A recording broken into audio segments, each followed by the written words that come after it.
Welcome to Ben on Breaking News. I'm Ben Meiselas, and this is the breaking news. We're going to talk about how it appears the United States is imminently going to invade or attack Iran.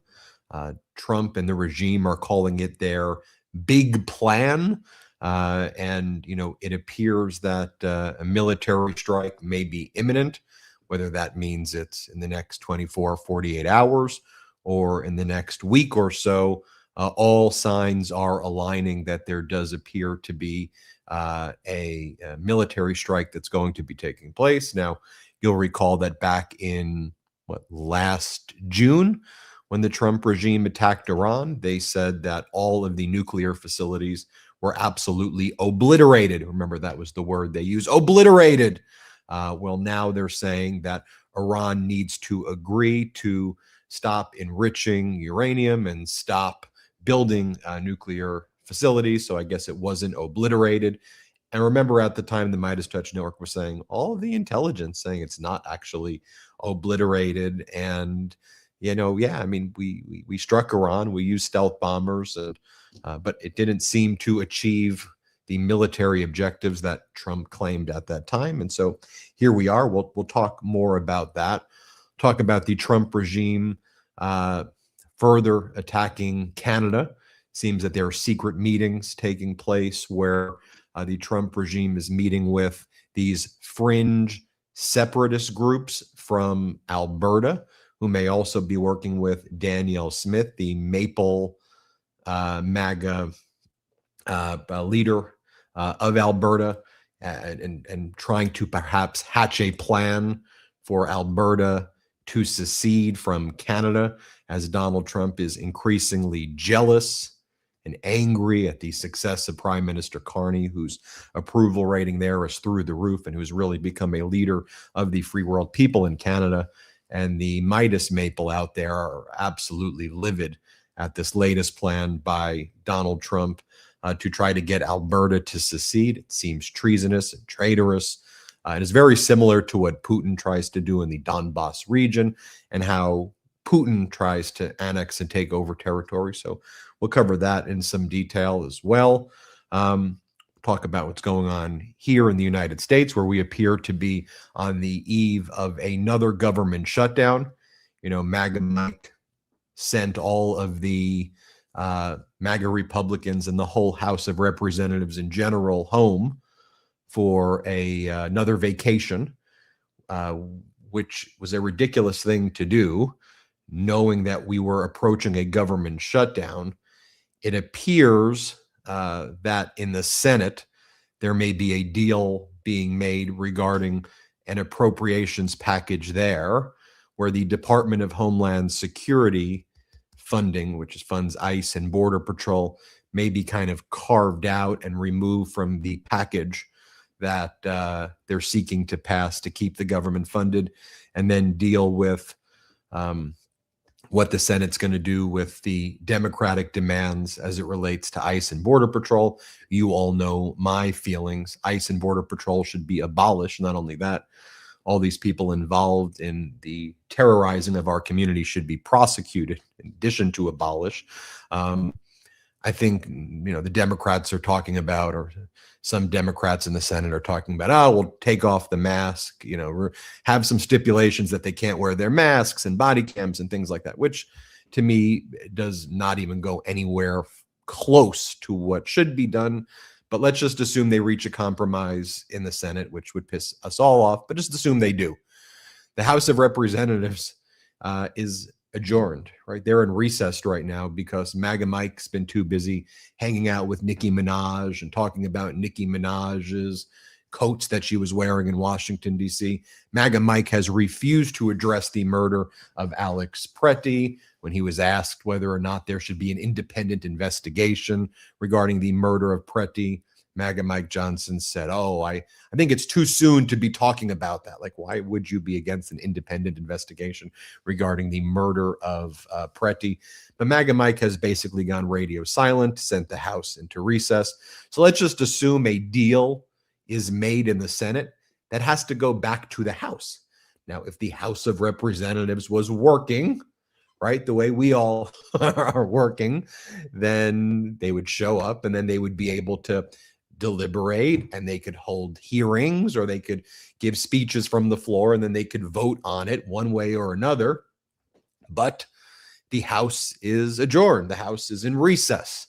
And so I think the earliest you'll have a vote in the House is Monday, the earliest, and maybe later. And now lots of MAGA people in the House are saying, well, if the Senate does a compromise with Schumer and some of the Democrats there, well, then we're going to make sure we put certain things and send it back to the Senate. And so you just look where we're heading.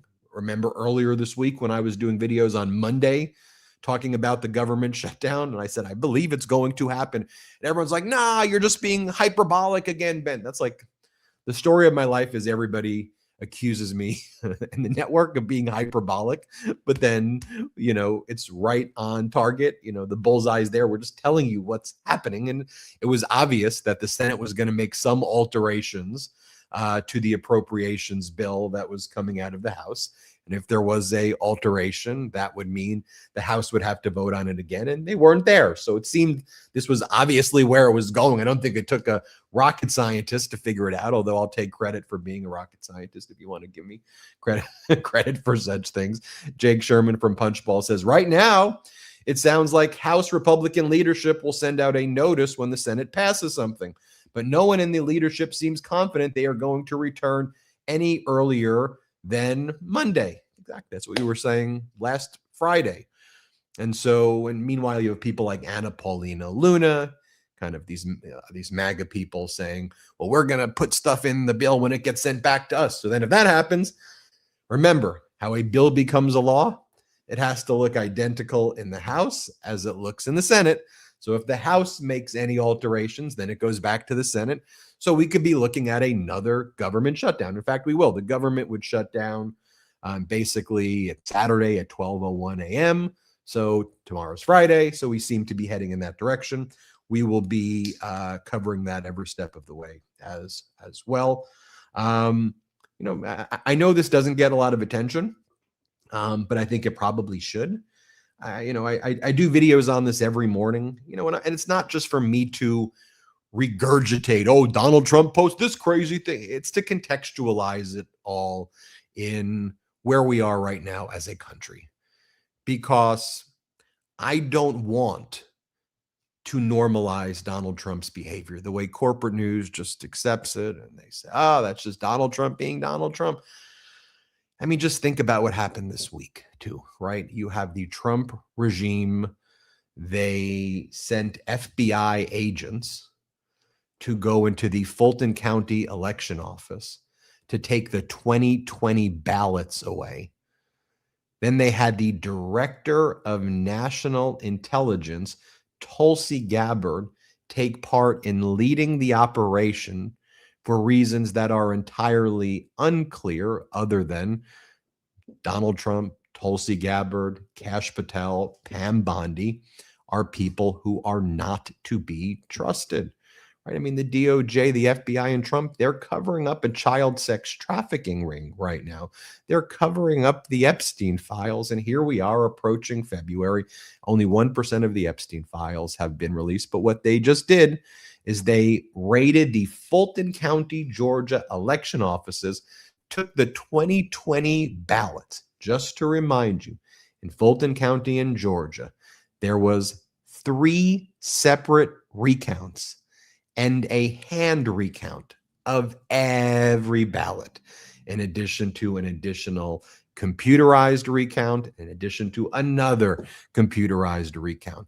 There were many courts that heard this: Trump-appointed judge, Republican Secretary of State, Republican governors. But here we are in 2026, where the American people are struggling. The dollar is crashing. Americans are psychologically tortured, living paycheck to paycheck. If they're lucky enough to get a paycheck, healthcare is being ripped away from people by this cruel Trump regime. Congress is on another vacation caused by MAGA Mike Johnson. And Donald Trump is talking about golden ballrooms and arches that he wants to build. And he's having the FBI raid the Fulton County election offices to take the 2020 ballots with the director of national intelligence. Then you have people like Sidney Powell, one of the biggest election conspiracy theorists out there, posing for photos, laughing in the American people's faces. Her and Ed Martin were together, and Ed Martin's a top DOJ person who's obviously part of the team coordinating this. You have all of that going on. And then you have Donald Trump making posts like this, accusing former President Obama of treason. This is a post for Donald Trump. Treason.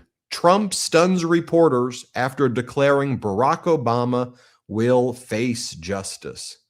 Or how about this post? This is a post right here from the President of the United States, though it pains me to say this. This was a post last night. Maybe it's time to shut the fuck up and let him cook. Shut the fuck up and let him cook. That's a post from Donald Trump, a repost. Then you had Donald Trump posting videos from Dr. Oz. Dr. Oz has been in LA recently. And the same way the Trump regime's been attacking the Somalian community in Minnesota, you have Dr. Oz of Turkish background in LA attacking the Armenian community. And he stands in front of the Lavash Bakery in Los Angeles and says, this right here is the center of where the fraud is committed. The Armenians with their own dialect, look at what they're involved in. Look at what they're out there doing. They're doing the healthcare fraud and the hospice fraud. And it's just the same playbook that they did against Somalians. They're doing it in LA. And they're saying, look what we did to Governor Walz. We attacked Governor Walz. Let's attack Governor Newsom the same way by going after the Armenian community. He's like, look what happened over there. A $16 million fraud was committed by this Armenian group with this fake hospice. And they were prosecuted by the DOJ. They were prosecuted. Unfortunately, Dr. Oz, there is crime. And you don't have the individual who commits the crime as a proxy for an entire nationality. So yes, there have been crimes committed by lots of different people from lots of different ethnic and national and religious groups, and people get prosecuted. That's what law and order is.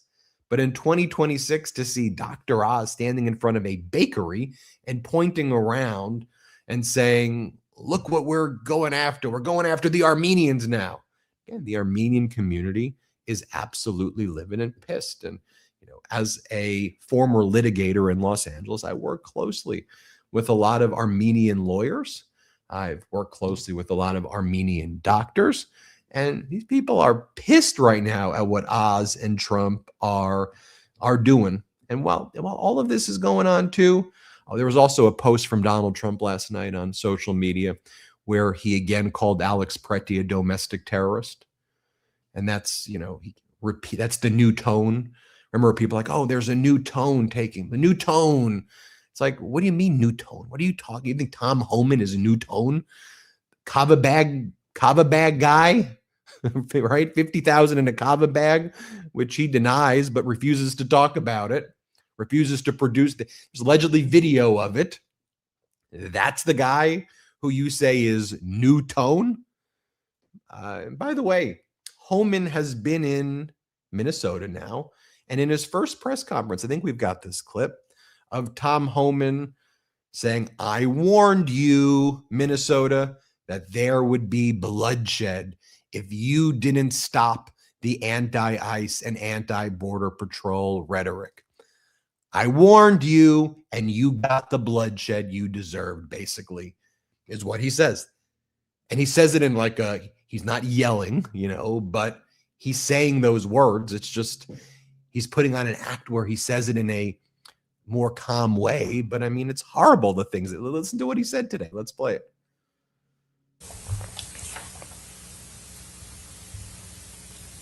I begged for the last 2 months on TV for the rhetoric to stop.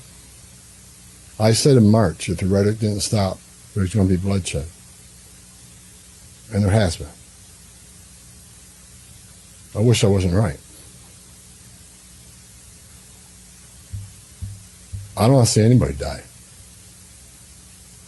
Not officers, not members of the community, and not the targets of our operations. I warned you there would be bloodshed. I warned you there would be bloodshed. Well, if you're sending in ICE and Border Patrol Gestapo, 3,000 of them, and you're causing the bloodshed, and people are upset and peacefully protesting, what do you think is going to happen when you're the cause of the bloodshed? While all of this is taking place, I'll show you this video right here. I mean, the MAGA Republicans are not even just having a let them eat cake moment. I mean, they have another one of these eyes wide shut parties at Mar-a-Lago. Did you see this? These showgirls in these like balls that they have like on the pool with their legs, like legs spread open inside latest Mar-a-Lago bash with showgirls and champagne hours after ICE killing. Like that's what they're doing in Mar-a-Lago right now. That's what you have Nicki Minaj being given Trump gold cards because I guess she was undocumented, and her boyfriend and her family have all these heinous things in their backgrounds. And so she's been saying, I'm the #1 Trump person. And she gets a gold card because I think she was undocumented.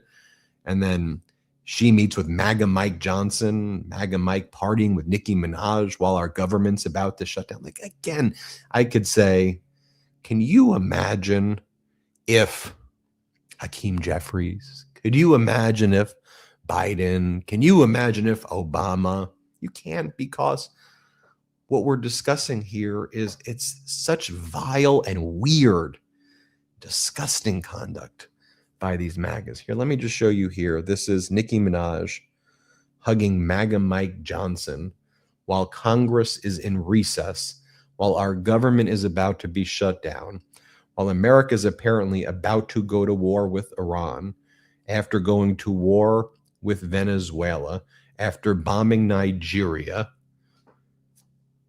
Here, let's play this clip. I almost wore this coat today. I'm so glad I didn't. He said, I almost wore that coat today. I'm so glad I didn't. Nicki Minaj hugging MAGA Mike, the height of just weird. And I'm not just pointing this out to you, be like, look, weird people. Although, clearly weird people. The American people are struggling right now. The American people are suffering right now. And, you know, Donald Trump held this bizarre cabinet meeting today where he says, I don't want to drive housing prices down. That's not my goal. I'm not trying to drive the housing prices down. One of the biggest issues we face right now is a housing crisis, an affordability crisis, that people can't afford homes. They can't afford their rent, and they sure as heck can't afford to buy a home. And here's what Trump says during his cabinet meeting today. Let's play it. One of the things Scott said, though, is, again, existing housing, people that own their homes, we're going to keep them wealthy. We're going to keep those prices up. We're not going to destroy the value of their homes so that somebody that didn't work very hard can buy a home. We're going to make it easier to buy. We're going to get interest rates down. But I want to protect the people that for the first time in their lives feel good about themselves. They feel like that they're wealthy people. And I want them to understand it. There's so much talk about, we're going to drive housing prices down. I don't want to drive housing prices down. I want to drive housing prices up for people that own their homes. And they can be assured that's what's going to happen. Let's be clear. The housing crisis right now is a supply crisis. I know Donald Trump is no economist, but supply and demand. Okay. The demand is through the roof, but the supply has been eaten up by private equity, by super wealthy people. and by the fact that the government rather spend $1.5 trillion a year on defense spending to prop up a military industrial complex, or spend 300, $400 billion for ICE and Border Patrol Gestapo to terrorize the people of this country, versus spending that type of money to help people get health care. Simple proposition. To help people afford housing. Could you imagine if instead of Trump and Elon Musk rolling out Doge to destroy the government, while, by the way, increasing federal government spending, instead of Donald Trump spending hundreds of billions of dollars on ICE and Border Patrol to terrorize the people of this country, instead of Donald Trump giving trillions of dollars in tax cuts for Mark Zuckerberg and Jeff Bezos, so Bezos can help fund the Melania movie and give Melania $40 million to license a story nobody gives a crap about, and it's probably all BS anyway, that she's spewing with her shady past and dark past, and then try to put her movie in 1,500 theaters. It's banned, by the way, in South Africa right now. No one wants to see this thing, anywhere. Imagine if all the effort was spent, though, instead of doing socialism for billionaires and welfare for billionaires, these efforts were put to build homes. And imagine a world where instead of masked agents, ICE, Border Patrol, Gestapo, roaming the streets, terrorizing people in these military vehicles, instead of looking around and seeing people tortured and suffering in our streets, when we would be driving to work or walking in our communities, we would see an incredible housing project being developed of homes that people could afford, and seeing community centers built and health centers being built, and the effort was spent there. And rather than attack governors and attack mayors, that the president of the United States was saying, I'm going to go to your state. What can I do to help? How do we use the federal government to help build rather than destroy? Imagine if we had all of that.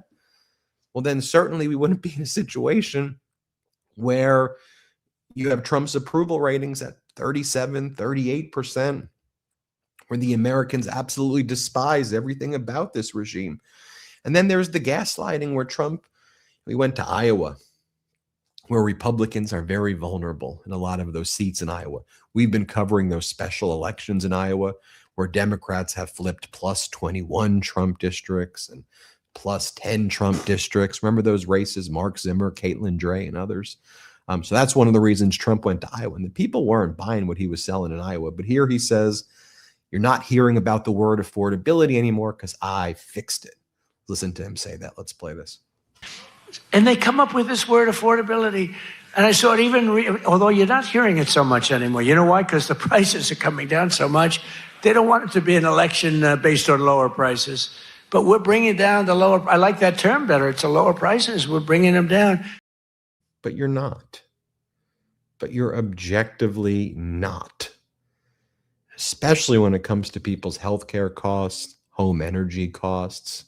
You're not. Beef is at an all-time high. You go into the grocery store, if you all have the same reaction I do, you go and you buy the normal groceries you would buy. You're checking out, and maybe you bought 15 things, because you realize this is going to be expensive. And then show up on the line and it goes beep, beep, beep, which starts to sound like a heart monitor. And then at some point for you, it just flatlines. It goes beep when you see what it is.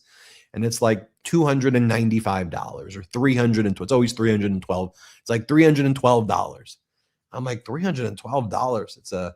There's a milk, there's some cereal, there's maybe some chicken.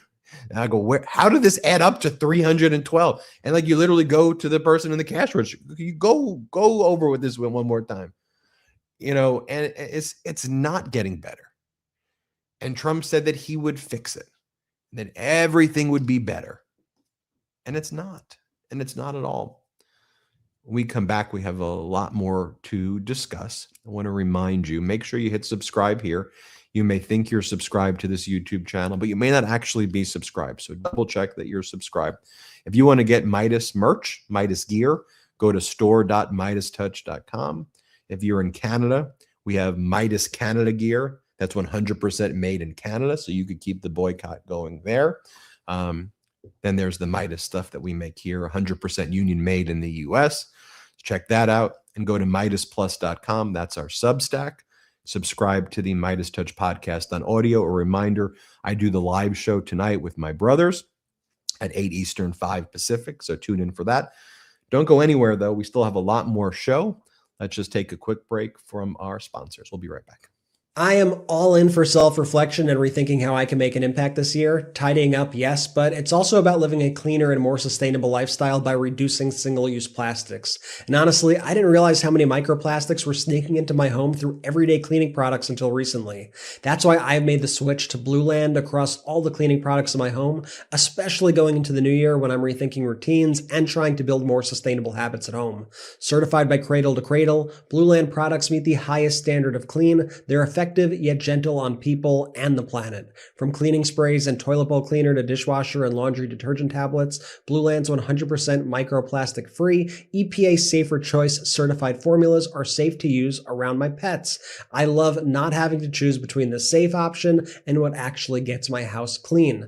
Blue Land is on a mission to make sustainable choices easy. Their products are independently tested to perform alongside major brands without dyes, parabens, or harsh chemicals. They're a certified B Corp, cruelty-free by Leaping Bunny, EPA Safer Choice certified, and many have earned the Gold Material Health Certificate from Cradle to Cradle. And Blue Land is trusted in over 1 million homes, including mine. I especially love the dishwasher tablets. They actually tackle baked on, burnt on messes, and you don't even need rinse aid. Simple, effective, and way less waste. And honestly, I also just love their foaming hand soaps. I've put them in just about every room in my house now. Blue Land has a special offer for our listeners. Right now, get 15% off your first order by going to blueland.com/Meidas. You won't want to miss this. Blueland.com/Meidas for 15% off.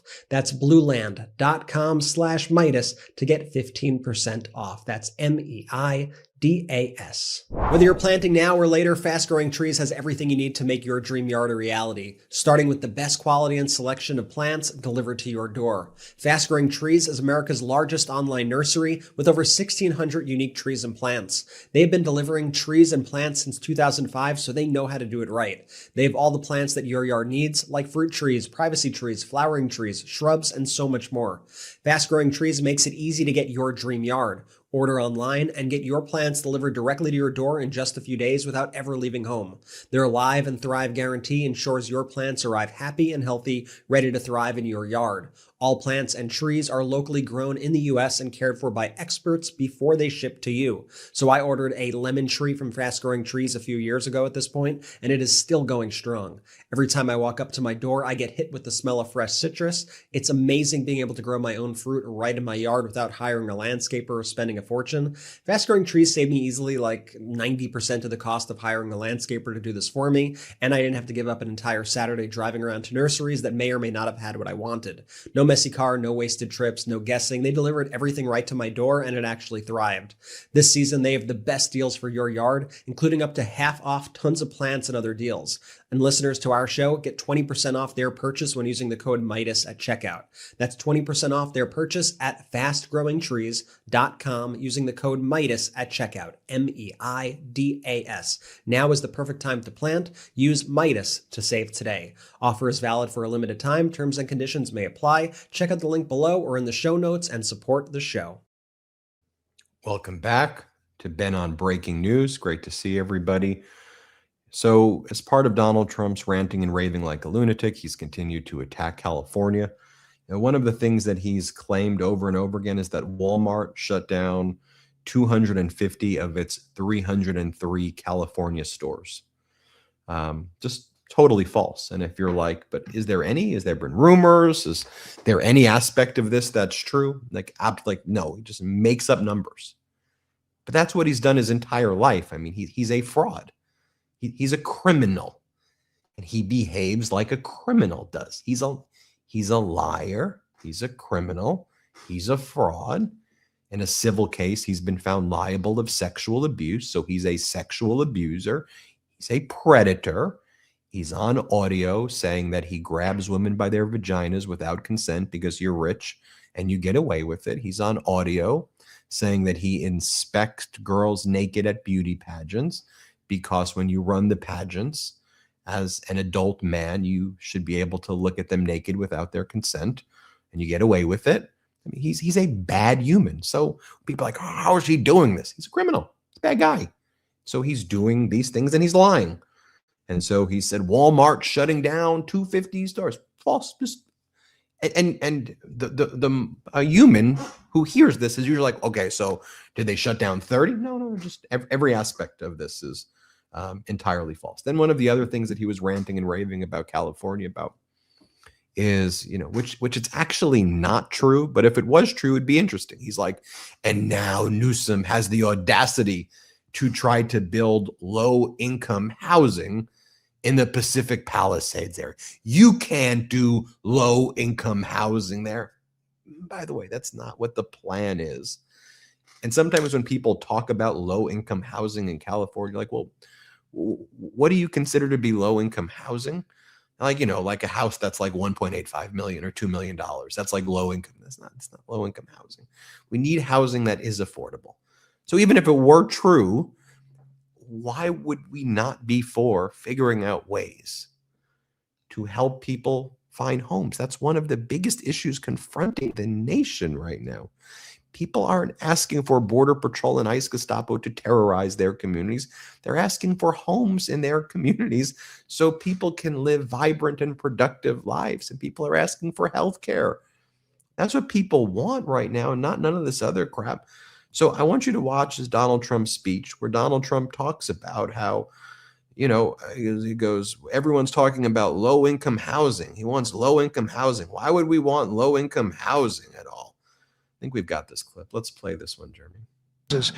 And I don't want a big section of the area built into low-income housing. They want to put low-income housing right smack in the middle of it.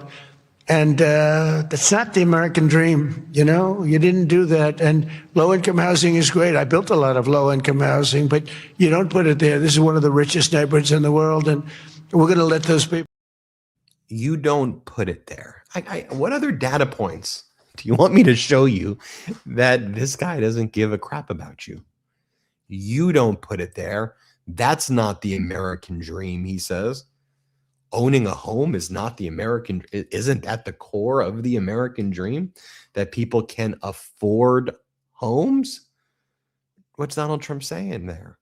No, the rich people are the ones who should be able. That's the dream. Is you're either a billionaire or you are working in service of a billionaire for a corporation, and you put your head down and you shut up and you do what the billionaires want. I think this is interesting. This pollster, Lakshya Jain, explains Trump's underrated political weakness right now is actually low-income people. In the latest polling, whites basically making what would be considered low-income who backed Donald Trump by 26 points in 2024.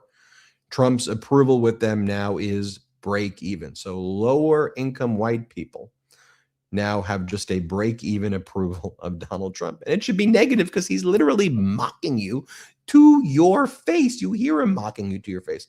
The latest Pew poll just came out.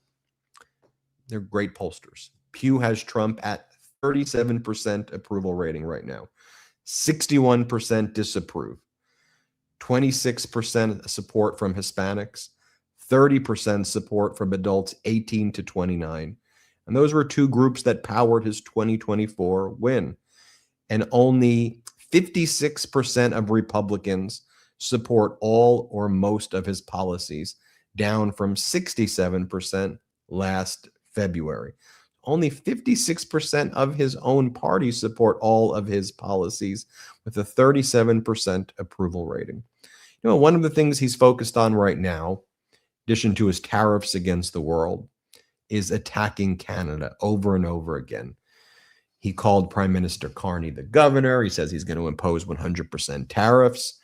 And as Prime Minister Carney has stood up to Donald Trump, has stood up to the bully, and especially in that Davos moment where everyone viewed Prime Minister Carney's speech as the best speech and Trump's as the worst speech, but a real contrast in where the world is moving. Prime Minister Carney about cooperation, respect of sovereignty, collaboration, cooperation, multilateralism, free trade.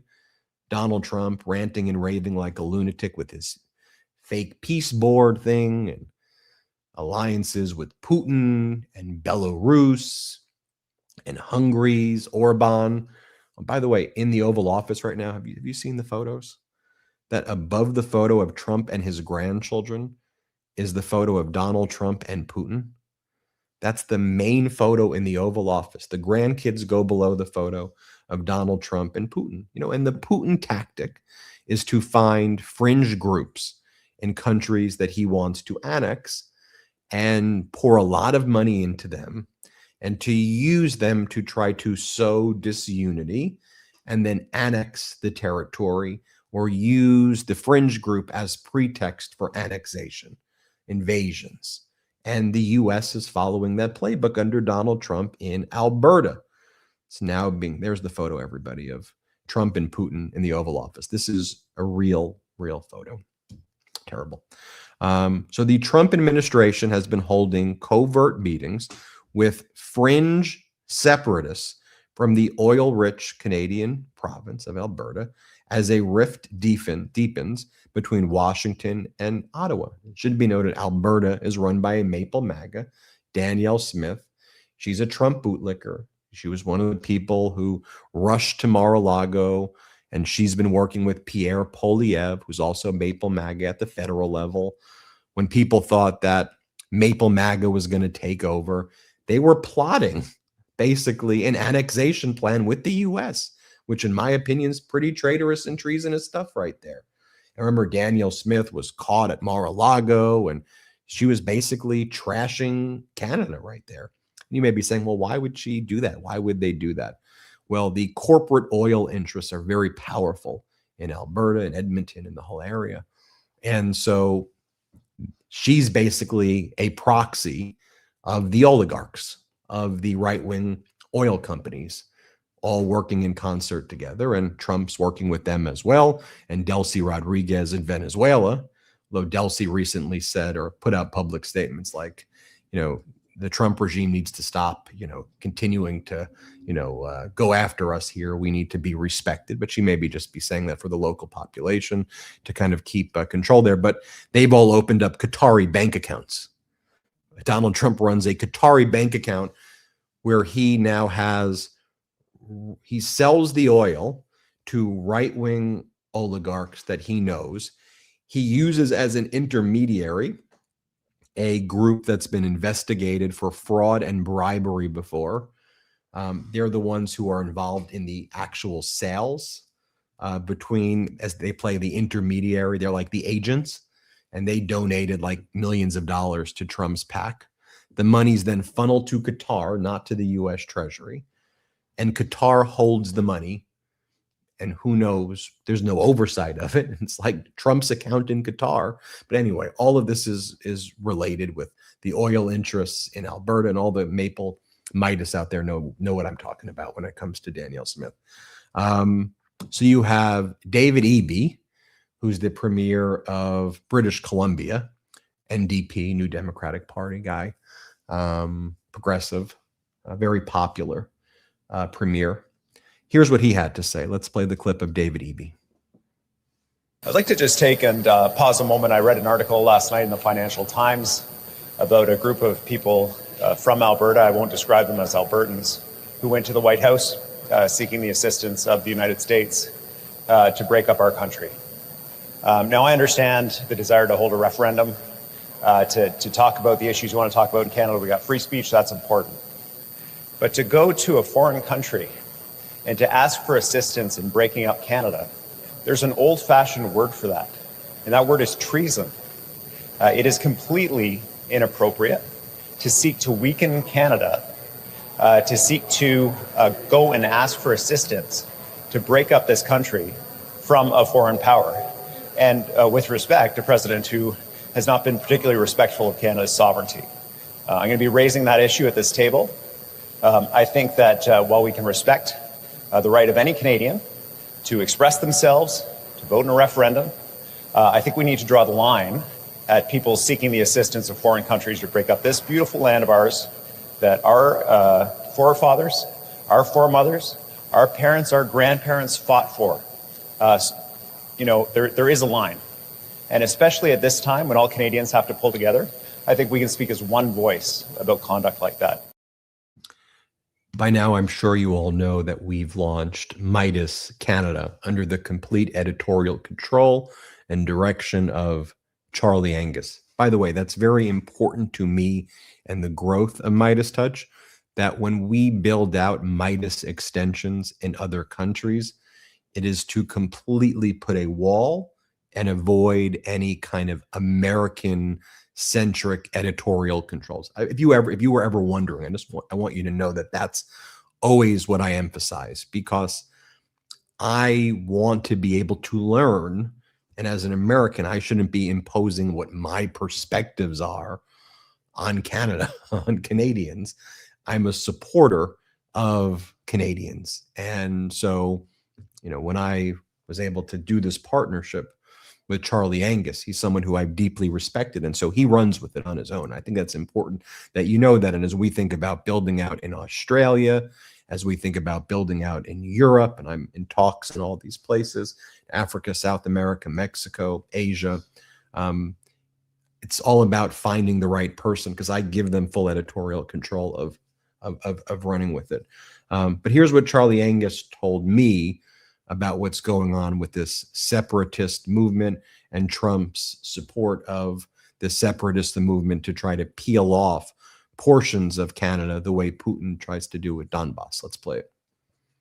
Well, it's pretty clear, and we've been saying this, Ben, that Donald Trump is furious that he was made to look like an absolute buffoon in Davos, and that the revenge was coming fast and quick. And what do you do the next day? You start raising the issue of breaking Canada apart. This is the Donbass playbook. Exactly. This has been in the works for some time. The Alberta separatists, these are not credible people. One of them is an ex-Marine. I mean, can you say AstroTurf? But what they've been doing, they've been meeting in Washington. Pete Hoekstra, the ambassador to Canada, accused us of foreign interference by showing a commercial of Ronald Reagan. Well, the Alberta separatists claim that there's a $500 million slush fund on the table for them to help break up Canada. This is the play that they're going to be using against us. We have an extremist premier, Daniel Smith, who's been undermining Canada again and again. I just come back from Alberta in huge rallies in Calgary and Edmonton. People do not want this, but what they understand is it doesn't matter what the majority thinks right now. What matters is the ability of Donald Trump to create this impression so that he has an excuse, a provocation to act. That's the Vladimir Putin playbook. These are really, really dangerous times, Ben. We have to start calling this out. We have to shine a light on this. And unfortunately, our national media are being led by the nose on this. This is not a credible rallying of independence. This is about subservience to the MAGA agenda, and Canadians need to really recognize the threat that's coming at us right now. Charlie Angus there mentions Pete Hoekstra, the United States ambassador to Canada, who once again threatened Canada this week, saying that if Canada did not buy or does not buy America's F-35s, Canada's currently reviewing its acquisition of American military planes and other equipment. Hoekstra says then the U.S. is going to get rid of NORAD, the North American Air Defense Command, NORAD, and that the U.S. will start doing F-35 operations itself over Canada without permission, that the U.S. will start doing fighter jet patrols and circle around Canada to intimidate the population if Canada does not buy the F-35s. Canada is looking to buy the Gripens over in Sweden. made by Saab, which at a technical level, may not exactly be at the level of the F-35s, but in many ways, lots of countries are viewing Sweden's Saab Gripens as better, because once you get an F-35, and Denmark has warned about this because they bought the F-35s before Trump threatened their sovereignty, you're stuck with American maintenance. You have to rely on the Defense Department and American companies to fix everything. And if those F-35s break down, which they do a lot, you have to always go beg America for help. So it's actually harmful, the F-35s, especially as Trump and the U.S. threatens the sovereignty of these countries. So Canada's looking to buy these Swedish Gripens, Sweden Gripens. So we'll keep you posted there. But Denmark's warning, don't do the F-35s. And we're seeing a lot of countries not do purchases of American military products for precisely this reason. And just take a look at this other thing that just developed in Denmark, right in Copenhagen City. So the people of Denmark put 44 Danish flags bearing the names of each of the 44 fallen Danish warriors who fought on the front lines with the U.S. in Afghanistan. And by the way, if you know Danes, they love their flags. It's a big deal. And especially, they love flags for everything. They'll tell you they're a flag-waving people when it comes to lots of different topics, but especially when it comes to remembering and honoring fallen soldiers who fought in Afghanistan when Article 5 was invoked by the U.S. But then the U.S. Embassy in Copenhagen very disrespectfully removed the 44 flags that were in honor of the Danish soldiers who were killed in Afghanistan. And then the embassy lied about it and said, we had to do it because we weren't aware. And obviously, if things are put up around the embassy, we have to remove it. Like, you can't just put up things around the embassy. But then it became very clear that the flags were put up in concert between the United States and the embassy. They put it up together. And so the U.S. knew that this was going up. The U.S. Embassy knew it was going up and then removed it. And then a Denmark soldier, a veteran, then just put up 500 flags. But the U.S. tried to claim, this was just a normal thing that we removed it. But everyone knows that's BS there. And just think about that. Like, the people of Denmark just put 44 flags to remember the fallen soldiers. And the Americans got rid of it, threw away the flags, threw the flags in the garbage. Again, there is no bottom to this. By the way, Donald Trump's buddy, al-Jilani, the former leader of al-Qaeda, who now is the leader of Syria, who basically destroyed the semi-autonomous zone where the Kurds were in northern Syria. The Kurds who were allies of the United States, who fought ISIS. Ultimate betrayal by Donald Trump to the Kurdish community right there. Well, the Syrian president has arrived in Moscow this week. He met with Putin to strengthen their ties together. And you can say, this is so disrespectful, to Trump and the United States. But actually, this is Trump's alliance, right? Trump likes the bad guys. Trump likes the authoritarians. Putin. Trump sprayed perfume on al-Jilani, sniffed him, and said that he was so handsome. Remember that in the Oval Office? How weird that was? And so we'll end the episode where we started, which is the United States is on the eve of yet another war.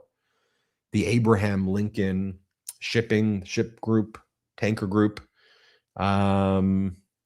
aircraft carrier group. That's the word aircraft carrier group. Third time's a charm.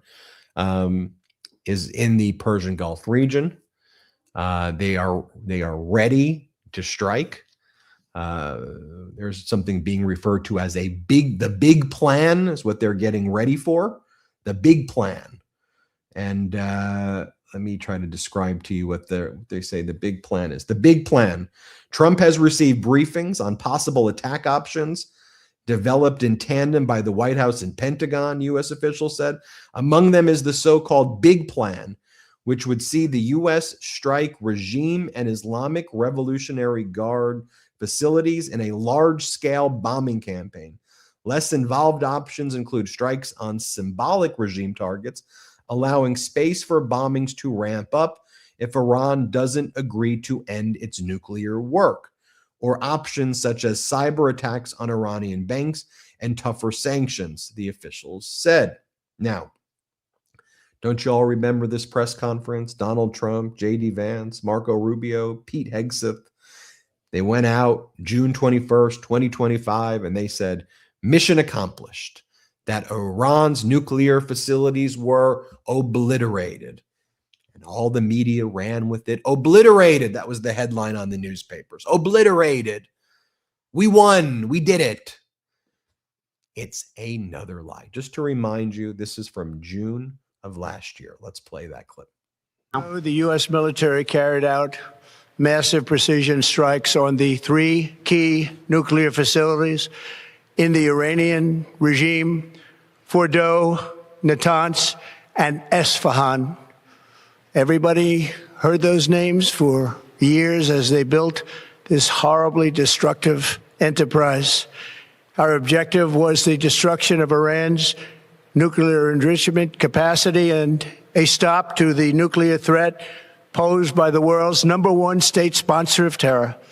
Tonight, I can report to the world that the strikes were a spectacular military success.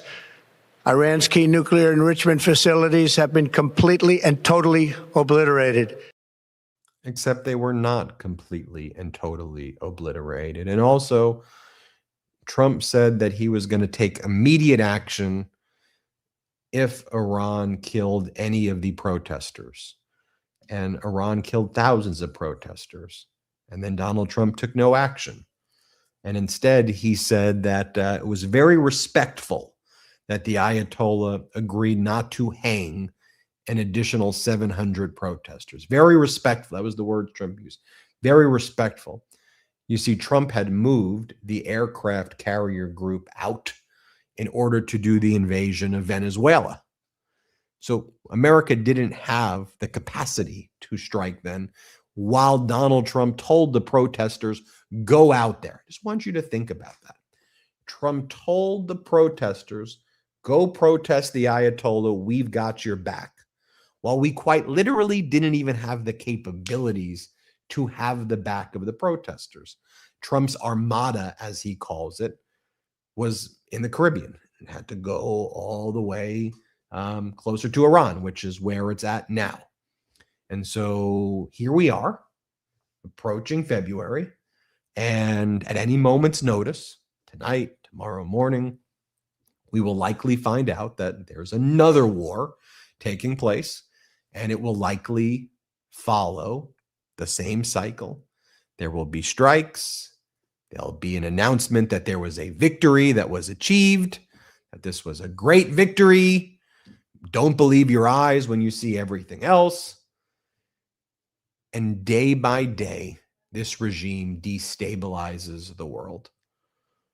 Maybe not tomorrow, maybe not the day after, although we're in a far less stable place. The global world order right now has been ripped apart. And if you all go back, and there was a book about World War I that was written by an author by the name of Barbara Tuchman, about, I think it's called The Guns of August, about what led up to World War I. And I remember reading that book in college, and there was, the global world order was so chaotic that, finally, when there was one final spark, it created this World War situation. And then post-World War II, structures were created, and they were imperfect, but structures were created with America as the leader of the free world.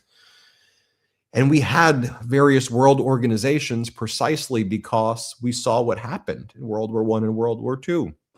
That's why we had the United Nations. It's why we have, certain world trade organizations, and why we had World Health Organizations and lots of other institutions and G7s and NATOs. And all of these things were created as ways to, in a very dark, uncertain, and unstable world, throughout mankind or person kind, that's just the reality, was trying to create these checks and balances in a global world order. And the same way the checks and balances in our Constitution in the United States have been gutted, absolutely gutted and destroyed. We're not in a constitutional crisis. We're well beyond it. In the international world order, and it's why I focus on this, because this is deeply important. It impacts us here. When you wonder, why is the price of beef up, or why is the price of this up, or why is this that, it's also often connected to a broader international milieu right now. And that's why I talk about international stuff all of the time, because everything is connected. Everything is related. The right-wing authoritarian movements that we see in Russia and Hungary, and the alliances with the Al-Jalanis of Syria and the Bukelis of El Salvador, the people like this is all very connected. But right now, the global order and the checks and balances put in place have been disrupted, have been destroyed, and everybody's trying to figure out how to rebuild. And America's like the weakest now in this world order, and it's chest thumping, and it's doing and Trump's doing all this stuff. But look at what's forming. I mean, just look, right? You had the European Union Commissioner von der Leyen meeting in India with Prime Minister Modi. You have Keir Starmer in UK meeting with Xi Jinping in China, following Prime Minister Carney meeting with Xi Jinping in China. You have deals between the EU and South America, EU and Canada. You have deals that are being built generally and the United States is out of this. The United States is, and all Trump does is wake up. I'm 100% tariffs on you, 100% tariffs on you. I'm going to invade you. I'm sending my armada. In conclusion, don't normalize this stuff. We should calmly, rationally talk about objective facts, the objective reality that exists. I truly don't believe that anything I said on this show constitutes a Democratic position, Republican position, independent position. I hope I just delivered the facts, backed it up by detail, explained the concerns here. You could form your own opinions if you agree with me on things or if you don't agree with me on things. But we shouldn't disagree with what the facts are before us, and authoritarian regimes want to distort the facts. And we'll keep pushing forward every day on this network to do our best to tell the truth and to make these connections and to be helpful in this process and to forge this international pro-democracy community that we're doing with Meidas Canada, Meidas across the world. And it's an honor that we have such an incredible audience from the US and internationally, as well, united in our desire for the truth. A reminder, the show I do with my brothers is on tonight, 8 Eastern, 5 Pacific. I love doing the show with my brothers, so make sure you catch that. Certainly a different perspective we give there on things. So make sure you check that out. A different perspective, meaning same things on the facts, but from the brothers' point of view, and letting you inside the brother banter that we grew up with and how we think about these things together with you as a community. So check that out. Store.MeidasTouch.com. Get your Meidas gear. Store.MeidasTouch.com. Check out MeidasPlus.com. That's our Substack. Join right now the YouTube channel. That's one of the ways we've grown this channel. Click join, and you can gift memberships to others. Make sure you're subscribed to the YouTube channel. You may think you're subscribed, but you may not actually be subscribed, and turn those notifications on so you get notified when a new video drops here. And other than that, thank you for watching. I hope you like this new format. Ben on breaking news, we're calling it, because I do breaking news. That's what's happening. And keep checking back. Tell others about this network. Share this network with others. Let's keep on growing day by day. We'll keep growing this thing together. So thank you all so much. Shout out to the Meidas Mighty. See you next time. Want to stay plugged in? Become a subscriber to our Substack at MeidasPlus.com. You'll get daily recaps from Ron Filipkowski, ad-free episodes of our podcast, and more exclusive content only available at MeidasPlus.com.